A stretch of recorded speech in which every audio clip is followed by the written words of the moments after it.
Wait a minute. Who are you? I'm really sorry I made you watch that, but I can fix it. Little bleach, apply it to eyes, spray, wash it out. You'll never have to remember those visuals again. Holy dude. Okay, this next one, I'm sorry. Yes, shenanigans of the Marine Corps are just inevitable. And unfortunately, there is a line that is out there that you just don't cross, which could be national security, blowing out the power grid. I don't know, taking someone's life. Some of the most basic things I would say are pretty self-explanatory, but that's as several Marines are now in hot water as they tried to take over America's power grid with a scheme with 5 other people. Task and Purpose writes, 2 former Marines were sentenced on Friday, July 26 for planning to target and destroy power grid substations. They were part of a group of 5 men, including 2 other former service members who planned on carrying out a series of terror attacks in the name of white supremacist and neo-Nazi ideology. I do want to say I've done a lot of research on this about supremacy, all that stuff, and the RAND Corporation actually came back to the Department of Defense and said, you really need to define this. And they were like, it's kind of hard because not many people can be accused. So the fact that we have people that have actually been defined able to do so means you had to have had some pretty solid evidence. They continue to write, Liam Collins, who previously served with 1st Battalion, 2nd Marine Regiment, was sentenced to 10 years in prison for his role.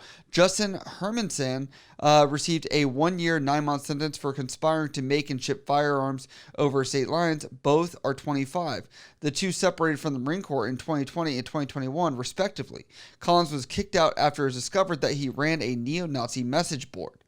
How many times do military members just not understand that there are people, their entire job is to catch you doing bad things? And I'm not just talking about like the local police department. We're also talking about NCIS, the Navy Criminal Investigation Service. We're talking about CID for the Army. We're talking about FBI, CIA, all of these organizations where they're just plugging stuff around. They're planting seeds to see who is going to bite. You guys are not that secretive, which I'd say the only things I can really notice to be really any confidentiality still is probably the Telegram app, because mostly everything else has been exploited. They say a 3rd member of the group, Paul Krusik, was also sentenced on Friday. Krusik, 38, had not been in the military. He was sentenced to 6.5 years in prison.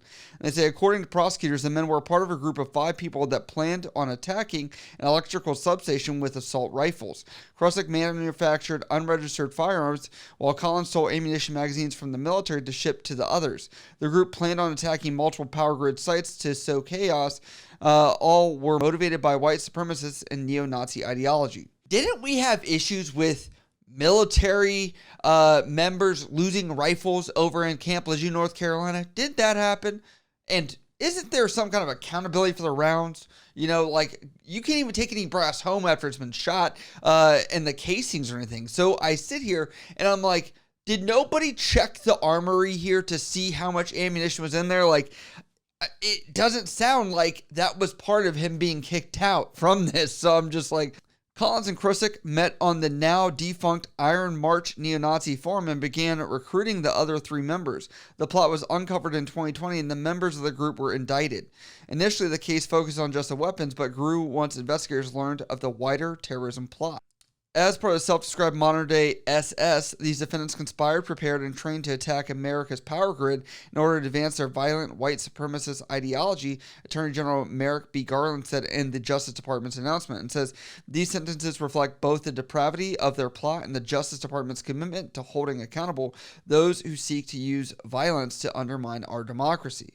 Now, what I have to look at this, and if anybody has any other ideas on this, I have to question, what is the purpose of knocking out the power grid? Like, how would that get your message across any further than just creating chaos, essentially? So I'm like, if that's your entire goal, awesome, you can accomplish it. But if you want some kind of race to be superior, or you're thinking that people should probably go away, I'll say that for the sake of this video, it's like, that's not doing that either. So it really people need to think beyond the first step. Like, okay, if I do this, what's the reaction to the next thing? You know, it's almost like such an elementary grade level of process of thinking, and they really don't think beyond that. And that's why they're in prison.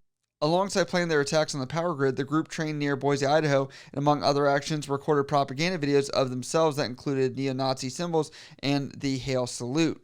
Collins had joined the Marine Corps in 2017. Prosecutors had argued that he did so in order to gain military experience to help further his neo-Nazi goals. The Marine Corps discovered his membership on Iron March in 2019. He was separated from the military the next year. Collins also had maintained a hit list of potential targets. It included national security and military reporter Jim Laporta.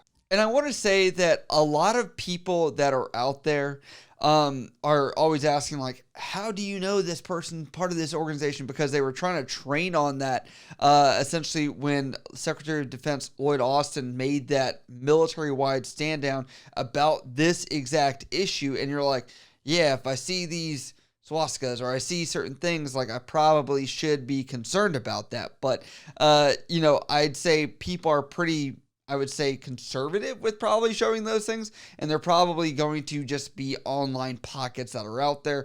I don't think that people going to MEPS to join the military or going into their unit are going to just be like, look at this cool tattoo, and it's something offensive, right? Like, those things have been trained already. Attacks on the American power grid have become a popular tactic among far-right extremist groups.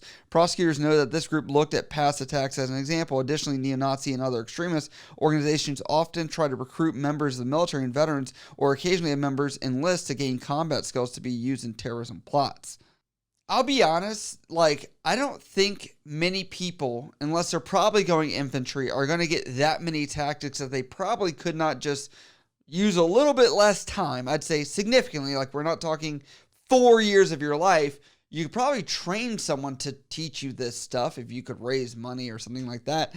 When I look at this, and I'm like, that's a huge waste to just do 4 years, because all of us in the military know you're not doing just combat experiences the entire time that you're in the military. You're cleaning, going to the field, cleaning, and then you're probably going to do some type of computer-based training where you click through and then you have to copy and paste the answers and finally get those answers on Quizlet. But there is a lot more of that than there is of combat tactics and stuff like that. That's my personal opinion. They could have probably done it more effectively. They say a fourth member, Joseph Marino, had been a member of the New Jersey Army National Guard. He is previously convicted for his role in the plot. Last month, the fifth member of the group pleaded guilty. Jordan Duncan, 29, another former Marine who left the Corps in 2017, had been charged with aiding and abetting the manufacturing of the group's weapons. Marino and Duncan are awaiting sentencing. The Marine Corps, all about the brotherhood. I love that. But there is a point where it's healthy, then there's a point where it's toxic, like I said in the beginning of this video. And I will just quote somebody that commented on this story because it is perfect. Daniel Hampel says, update the safety brief. And unfortunately, with that, that is true. We will have to update the safety brief. And people wonder why we need all these precautionary things. For example, I joked about putting this product, aka bleach, in your eyes. And it says, don't put it in your eyes. And guess what? That was a joke. But as much as that's a joke, somebody had to be warned with several paragraphs that they should not be idiots. But here we are, America. People are eating Tide Pods, spraying bleach in their eyes. Who knows what else they're doing? So we will add to the safety brief. It used to just be, don't add to the population, don't subtract from the population. We will just have to just make a running list tally of everything that should not be done. But that is our dumb story from the Marine Corps today, that former Marines, or I'd say active at the time, were doing some dumb stuff. And I'd like to hear some dumb stories about your Marine Corps experience or military experience. And what do you think about these guys? And do you think that these punishments are enough? As always, if you guys like what I cover here on the channel, hit me up over on Instagram, Snapchat, Twitter, TikTok, or down in the comments below. I love you guys. I'll see you next time.